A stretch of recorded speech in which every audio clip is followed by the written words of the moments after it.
كيروش ده كان راجل صايع بجد، لا صايع بكل ما تعنيه الكلمة من معنى. مدرب كده مقطع البطاقة يعني من الآخر. في بطولة 2021 هو عمل كده كام كارت ما يطلعوش غير من معلم حرفيا. احنا بدأنا البطولة بأداء ولا يعني أسفت من كده قدام نيجيريا وخسرنا 1-0، والأداء فعلا كان يقرف. راح طلع بتصريح جاب شلل لنصف الشعب المصري وضحك كل القارة. قال لك سأذهب لنهائي البطولة، وما سكتش على كده، ده قال لك كمان أنا عايز أقابل نيجيريا دي تاني عشان أوريها إزاي تخسرنا المباراة الأولى. رغم إنه تصريح مضحك وقتها بالنسبة للمصريين قبل الأفارقة، بس هو فعلا وصل للنهائي ونيجيريا هي اللي خرجت. في مباراة الكاميرون طلع سامويل ايتو قبل المباراة وقال لك المباراة دي بالنسبة لنا حرب مش مجرد مباراة، وإننا يعني لازم نفوز. بيحمس لعيبته والكلام من ده. كان العلق نفع نفسه يا سامويل ايتو كان هنا رئيس الاتحاد الكاميروني، البلد المضيف للبطولة، وهنلعب على أرضهم. فكروش قال لهم سيبوكم الشغل البلد اللي انتوا سمعتوه ده، وراح المؤتمر الصحفي وراح قال كده يا سيد ايتو الحرب الحقيقيه انك تمنع الناس من الموت. بيحط عليه كده باللغه بتاعتنا لان في جماهير ماتت طبعا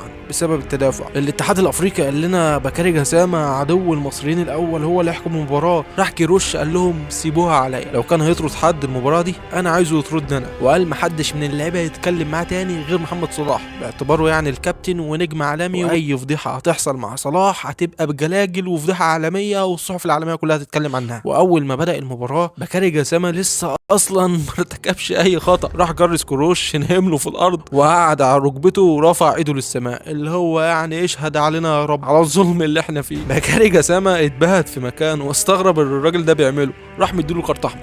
اوعى زمزم الا فاكر دي عارفها في الافلام الاجنبيه. مش انا اللي اتقال نذهب للجحيم يا بكري، مش انا فاهم انجليزي كويس. انت ما قلت اطلع بره بدل ما اجيب لك اللي قبلي خرجك بره. هو باللقطه دي خرج بكاري جسامه من الماتش اساسا. جسامه مش هيطرد المدرب وبعدين يروح يطرد لاعب، لا هو خلاص كده عشان يعني اي حد هيقول ان جسامه يعني متظبط واخد قرشين والكلام من ده فتبقى مكشوف، فهو مش هيعمل كده. ومشيت المباراه وكسبنا. مش بقول لك كيروش ده مدرب صايع؟ ما صدقتنيش. صحيح ما ظبطتش معاه في النهائي وخسرنا البطوله بركلات الترجيح، ولكن طبعا كلنا عارفين انها بطولات الحظ، وان احنا اصلا نوصل مع السنغال لركلات الترجيح فدي لوحدها اساسا انجاز. ودي اكتر بطوله كان نفسي نكسبها لان فيها مشوار ماراثوني بشكل يعني عجيب. احنا لعبنا في كل المباريات الاقصائيه بوقت اضافي. تخيل تلعب في الادوار الاقصائيه الكوت ديفوار والمغرب والكاميرون والسنغال وكلهم تلعبهم 120 دقيقه، يعني لاعب ماتش كامل زياده عن السنغال قبل ما تلعبها. عايزك بقى تضيف معايا ان السنغال كان جاي بيتمخطر الناحيه الثانيه، كسب الراس الاخضر على غينيا الاستوائيه على بوركينا فاسو اللي هم اصلا كلهم منهم اللي ما صعدش من دور المجموعات في النسخه دي